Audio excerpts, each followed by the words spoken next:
Mutual fund सही है, ये एड्स तो आपने देखी होंगी, लेकिन क्या ये म्यूचुअल फंड वाकई सही है?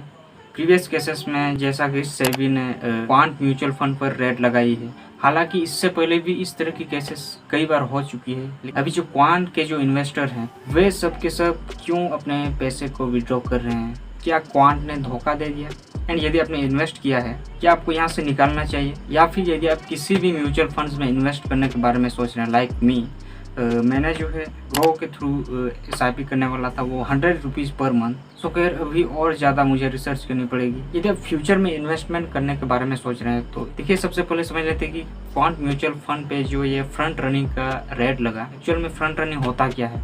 मान लिया यहाँ पे कोई XYZ कंपनी है, उस कंपनी में पहला तो हुआ फंड मैनेजर होते हैं, दूसरा हुआ ब्रोकर एंड तीसरा हुआ डीलर। ये तीन ही बंदे हैं जो उस कंपनी के इंटरनल जो भी चीज़ें हो रही है वो सब जानते हैं। कौन सा शेयर कब बेची जाएगी, कब खरीदना है। लाइक अगर उस कंपनी का शेयर अगर खरीदना है उनको पता होती है, हालांकि वो खुद शेयर बाय नहीं कर सकते। सेबी की नज़र में ये इलीगल है, लेकिन वो रिश्तेदार को बोल सकता है, रिलेटिव्स को बोल सकता है, अपने फ्रेंड्स को बोल सकता है, ये शेयर इतनी तारीख को इतने बजे आने वाला है, उससे पहले आप खरीद लो, इसकी डिमांड बढ़ने वाली है। आपने हर्षद मेहता के बारे में सुना होगा, 1992 की बात है। ये हुआ था कि मार्केट अचानक से बढ़ गया और उसका जो जिम्मेदार है वो एकमात्र हर्षद मेहता को ठहराया गया। और यहाँ पर भी उसी प्रकार का एग्जाम्पल क्रिएट हुआ है। हालांकि कितनी सच्चाई कितनी नहीं है, इससे भी जाँच कर रही है। क्वांट का जो AUM था, यानी कि एसेट अंडर मैनेजमेंट, वो 100 करोड़ था और 100 करोड़ से डायरेक्ट 90,000 करोड़ में पहुंच गया। कैसे हुआ, क्यों हुआ, सो खैर जो भी इंफॉर्मेशन आता है वो आपको थ्रू बता दूंगा। लेकिन जब इस तरह की सिचुएशन जब क्रिएट हो जाए,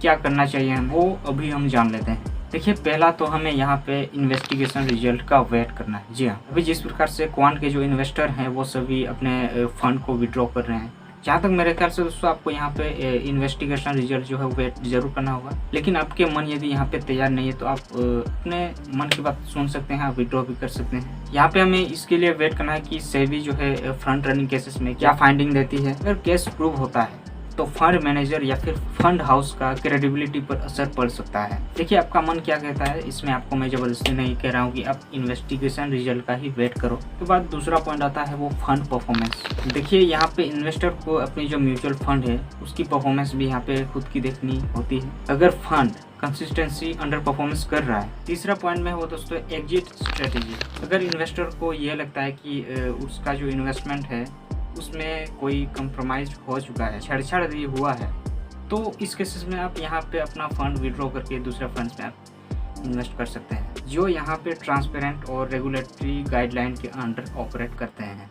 इसके बाद जो फोर्थ में है वो लीगल एडवाइस है, यानी कि इन्वेस्टर को यहाँ पे लीगल एडवाइस लेना भी बेनिफिशियल हो सकता है, स्पेशली यदि आपको यहाँ पे ऑप्शंस और राइट समझने में प्रॉब्लम आ रही है, आपको फंड से रिलेटेड और ज़्यादा नॉलेज की रिक्वायरमेंट है, तो आप ये एडवाइस ले सकते हो। तो यदि किसी भी म्यूचुअल फंड कंपनी के साथ इस प्रकार की घटना होती है तो ये 4 ऑप्शन जो आपको जाननी चाहिए, और भी आप डिटेल में रिसर्च कर सकते हैं। हालांकि जो मोटे मोटे तौर पर रूल हैं वो मैंने आपको शायद बता दिया, और क्वांट म्यूचुअल फंड पर आगे क्या जानकारी मिलती है वो आने वाले वीडियोस में जरूर जानेंगे। दोस्तों, अगर आप चैनल नए तो सब्सक्राइब जरूर करना और अपने फ्रेंड्स या फिर रिलेटिव्स के साथ शेयर जरूर करना। तो आज के लिए इतना ही, मिलते हैं नेक्स्ट वीडियो में। तो इसी तरह का फाइनेंस मनी मैनेजमेंट से रिलेटेड कंटेंट देखने के लिए चैनल को सब्सक्राइब जरूर करना। तो आज के लिए इतना ही, मिलते हैं नेक्स्ट वीडियो में किसी नए टॉपिक के साथ। तब तक के लिए जय हिंद, जय भारत।